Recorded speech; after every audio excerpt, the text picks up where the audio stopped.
with the pandemic, that people can just adopt the position that their team is taking is so completely crazy to me. And I mean, there's definitely times when I've been guilty of this, like 100%. Like I probably couldn't pinpoint exactly when, but I know it's probably happened. But yeah, we were talking about this politicization of the pandemic is baffling. Like what do you think the cause of that politicization of like, because it's the politicization of everything. Like, where do you think the root of that is? So, I mean, yeah, we were talking about this before we started, and I thought we were on a right roll, actually. I think that's as old as the hills. You know, You think so? I think it is. You know, if you, I wrote early on in the pandemic, I was commissioned by Politico to write, and Byline, actually, I wrote two of them. So a sort of history of the 1918-20 pandemic, just to see what had happened, because a lot of people kind of blanked it out. Yeah. We all knew the 1918 pandemic had happened, and there was that statistic. There was a sort of pub quiz favorite, which was, you know, more people died in the pandemic than died in World War One. Yeah. We didn't actually realize the scale of how many people died in the pandemic, because it was somewhere north of 55 million people died in the 1918 pandemic. And that's with a much smaller global population as well. Much smaller global population, much less movement. Although, of course, World War One was ending, so people were moving around in Europe and America. But what was incredibly striking about that experience of writing about it were the echoes with now. So, for example, there were race riots in the United States. Fuck off. Yeah. No way. Yeah. Well, what was it? Was it like civil rights related, or? So the pandemic came in, I think 4 waves in the United States. So you had the initial one in early 1918, then the one everyone remembers, which was the second wave which effectively helped end the First World War, because once the pandemic ran riot through the German trenches, it was like another enemy had entered the conflict, particularly hit the Germans.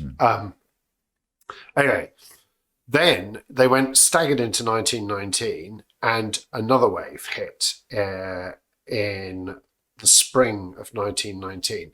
During that pandemic, young boy whose name I'm afraid I can't remember, because I haven't written this I was writing this 2 years ago, but a young black boy was paddling off in a lake off the coast of Chicago, and the beaches of Chicago were segregated, and there was already big swell in a sense of identity among Black Americans, because millions of Black Americans had gone and fought in the First World War from 1917 onwards. And there was a movement. And of course, well, not of course, a lot of Black Americans were living in poverty. So they were hit by the pandemic much harder than the white population in New York, and there was no sanitation, and there was no healthcare. So Black Americans were massively hit by the pandemic. And this boy was paddling off the coast of Chicago, and his raft drifted into the white side of the beach. And adults started throwing stones at him. And the boy fell off his raft, couldn't swim, and drowned.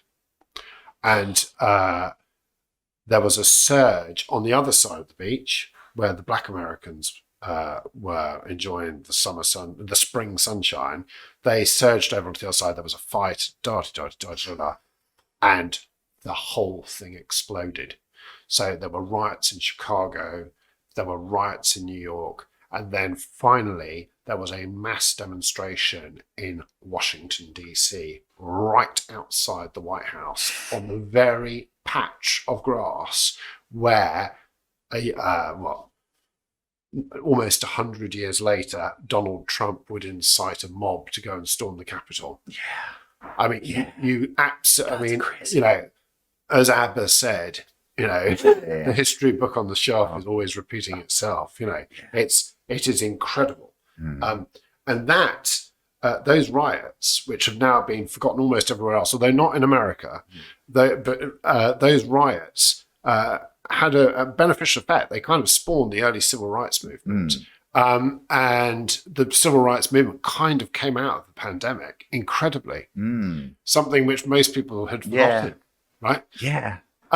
So there was that going on. In addition, in the United States, during the 1918-20 pandemic, you had a whole anti-mask movement, you know, particularly in San Francisco. And because in San Francisco, they made it a law that you had to wear a mask. And people rebelled. That's just... Libertarian right-wingers rebelled. Don't tread on me. Like, you could not. That's wild. People had to say it like that. Yeah. And I have read a case, but not a very convincing one, that the origins of the NSDAP, you know, the Nazi party, kind of came from the pandemic as well. This is what I was going to bring up. It's I don't know if you've read his work. It's a guy called Dr. Randy Thornhill. So he's done the concept is called Parasite Stress. So basically, he has been working on this for like 40 years, and he's looked at countries all around the world, and they look at the prevalence of infectious disease in each country. Obviously, that's focused around the equator, where it's the hottest and there's the most disease. And the more infectious disease there is in a country, the more likely the government is to be right-wing and authoritarian. So like that push towards the top right of the political compass. And they have like a 0.7 correlation on this. So it's not insignificant at all. And then they looked at some data from the number of deaths from Spanish flu in region by region in Germany. And they found that the correlated like almost identically was the number of deaths and the number of people who voted for the Nazis. Yeah, terrifying, right? And I get the feeling that because the idea is that we become more right wing because there's like the psychological. Yeah, it's the psychological link to so the sort of like cleanliness, orderliness, like part of people's personality of like that big five trait is like quite highly correlated with right-wing political thought. And the theory is at least that it's because you're afraid of the new, the outside, the unclean, basically. So it's the other becomes the scary thing, because especially in times of disease, it's like, say, like in art history, like 100,000 years ago, it was like that next tribe over the hill. Yeah, they could have been the ones that killed you, and therefore disease. Yeah, and like obviously we're not in that position now, and we should have the intelligence to move beyond that. But it's still in there, you know. I mean, the beneficial things that came out of that first pandemic were things like the National Health Service. I mean, obviously it didn't spring up in the 1920s, but the grassroots, the green shoots of the National Health Service and health services everywhere came out of that pandemic, and people realized the need for some kind of joined up, free at point of use health service. So I mean, the anti-NHS people have been kicked into the long grass now. You know, well, I mean, no political party is going to stand for they might be trying to do it by the back door, but no political party is going to stand on a on a platform of trying to get rid of the NHS anytime soon, because we've all been through this. Yeah, I think good things could come. History might repeat itself, but it doesn't mean that we have to go down the same paths. You know, the events can act as a sort of warning. Cracks into us. And most people throughout the UK kind of saw the sense of the guidelines and things. They might now be angry with the hypocrisy of the government, and rightly so. But at the time when we were all under threat, most people saw the kind of sense in it. And I really noticed, actually, I live just down the road here, in Lewisham, we really got hit by Omicron. Really? Massive. Yeah, I heard. At one point, everyone was telling me not to come to so London. I think at one point we were the third highest number of cases in the country. I think at one point we briefly peaked. What I noticed, and it's very anecdotal, what I noticed was that although people were pretty good at wearing masks in Lewisham, during the arrival of Omicron, I noticed mask use got up to maybe 98, 99%. I know it's the same thing in Belfast.